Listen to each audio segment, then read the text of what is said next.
marvelous Monday, guys. Today we are going to be talking about Galactus Leader. So there is a few things we're going to cover in this video. We're going to cover the deck list first, as you can see here, and then we will show some of the plays and some of the wins you can receive with this deck, and we're going to cover actual lines of play with the deck. That's a lot of things people don't like to talk about, so we are going to talk about that today and get into it. So first things first, the first card in the deck is Titania. After any card is played here, this card switches sides. So that is a 1/5 and it switches sides. Why is this important for your deck? Because you can, on turn 5, play Titania, play Green Goblin, giving them the Titania and Green Goblin at the same time. You can use that to fill a slot if need be, to block an entire lane. Totally possible. You play them both, 4 cards. Guess what? They can't play anything in that lane. If you have priority, now you simply play Galactus and boom goes the dynamite. As they say, Titania comes back to you. You get +5 power after the blow up, putting you at 10 power to whatever they have over there. So Titania helps you to block off the lanes of your opponent, as well as just having a decent 1/5 power. So the next card we're going to talk about is Daredevil. On turn 5, you get to see your opponent's plays before you make your own. And they finally fixed Daredevil so that you can see the actual card they are playing.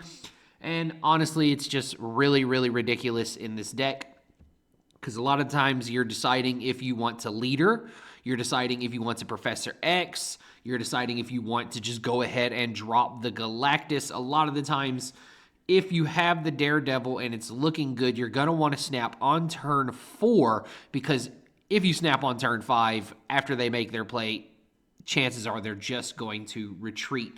So Daredevil gives you that heads up. Nothing new here. It's been in the Galactus deck since the beginning of the game. And next up, we take a look at Jeff. So Jeff, you can move this once. Nothing can stop you from moving or playing this to any location.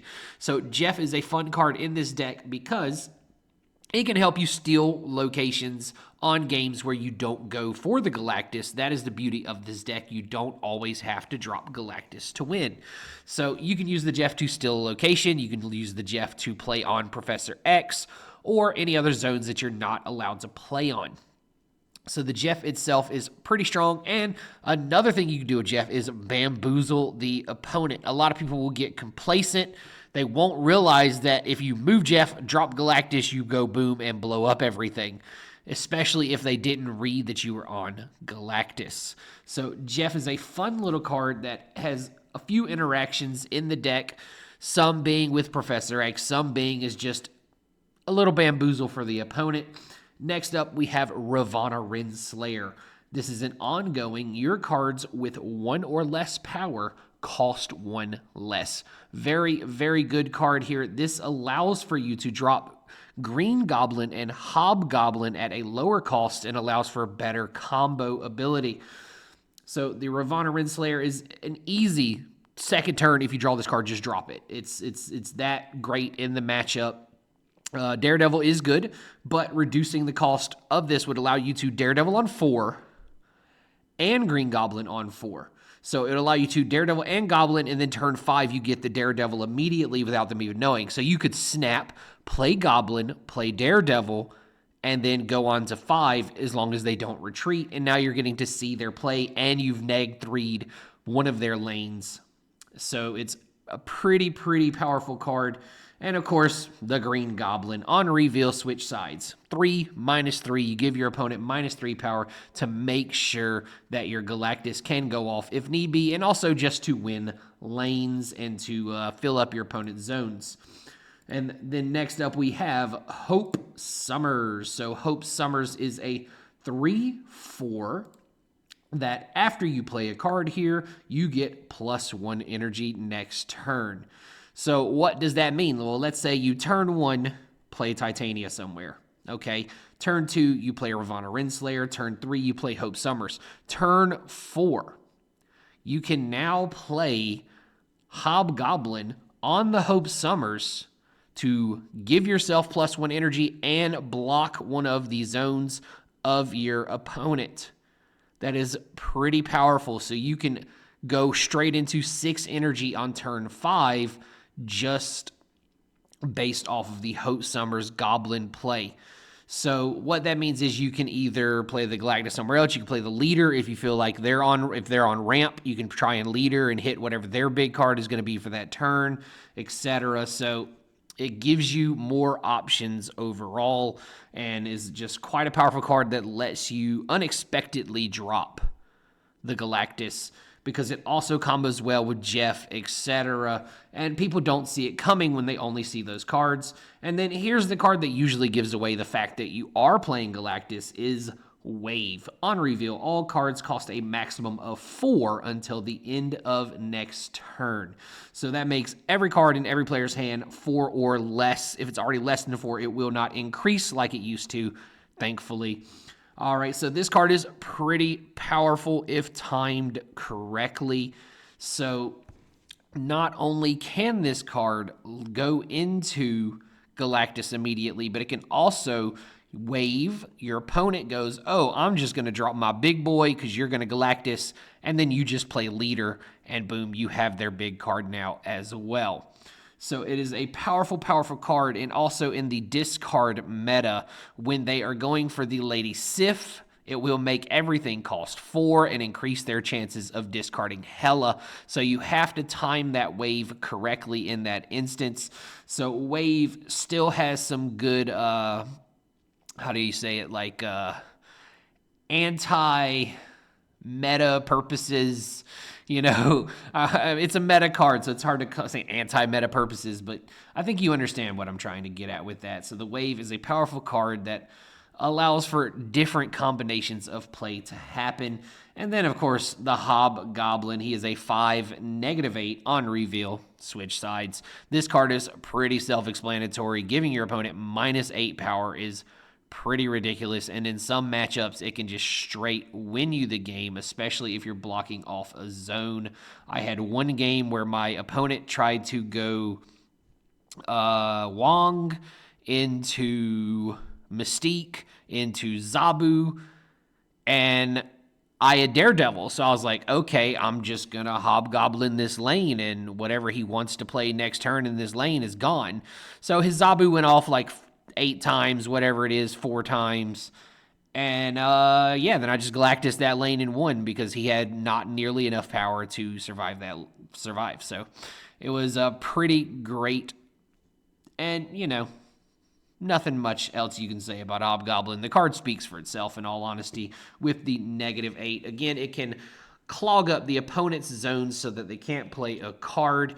And then Professor X. This is a lane-stealing card still to this day. War Machine is not as prevalent as it was.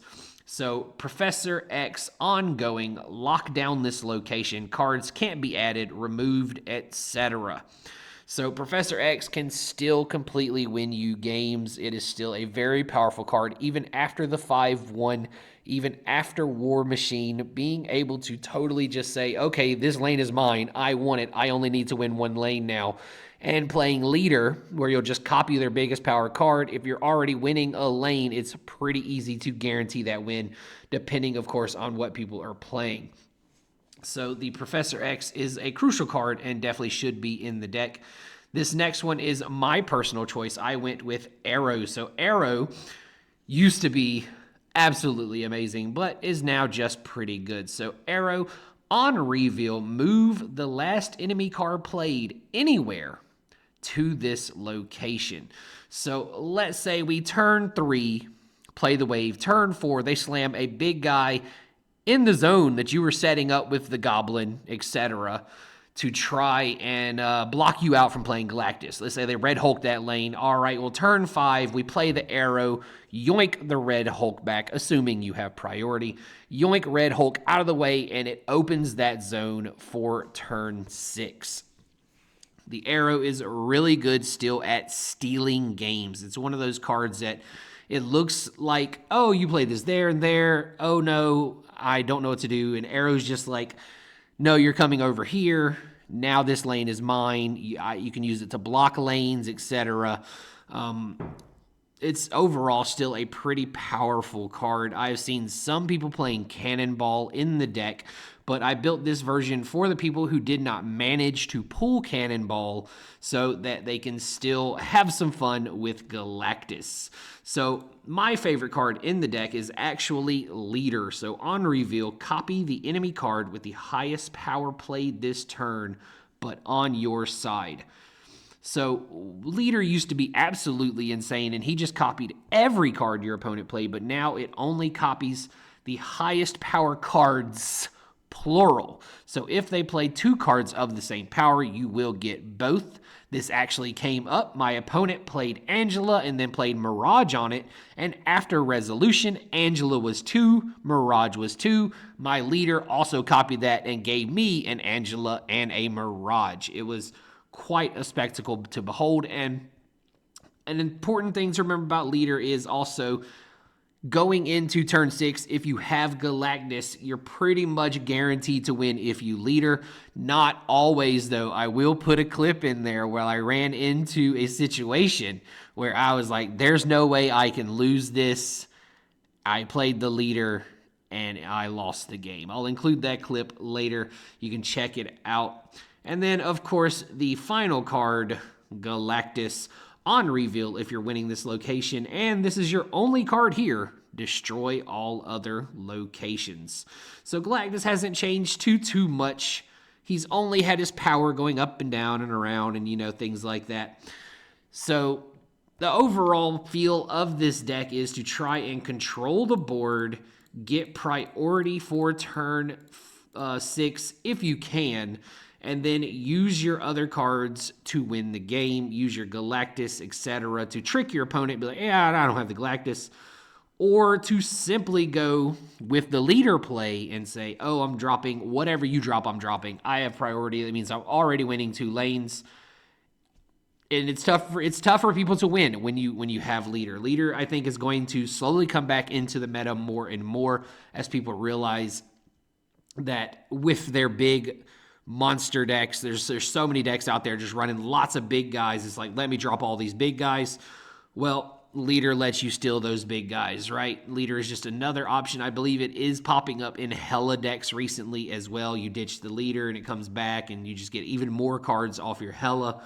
So I do believe Leader will see an uprising in strength soon. So overall, the deck feels really, really solid. It's worked well. You just have to play very cautiously. You have to make sure you're playing cards in the correct order. Make sure you're paying attention to what your opponent's deck is so that you can make the correct decisions when it comes time to decide on turns 5 and 6 what you're going to do. Those are the crucial turns for this deck and will determine whether or not you are going to win or lose. So overall, I would rate the deck a solid like 4 out of 5. I would not call this deck tier 1, but I would say it is up there and it's rising into tier 1. It's teetering on the edge. So if you'd like to try out the deck code will be in the comments below, and enjoy some clips of footage from me testing out the Leader Galactus deck. Thanks for watching, guys. Remember to like, follow, and subscribe.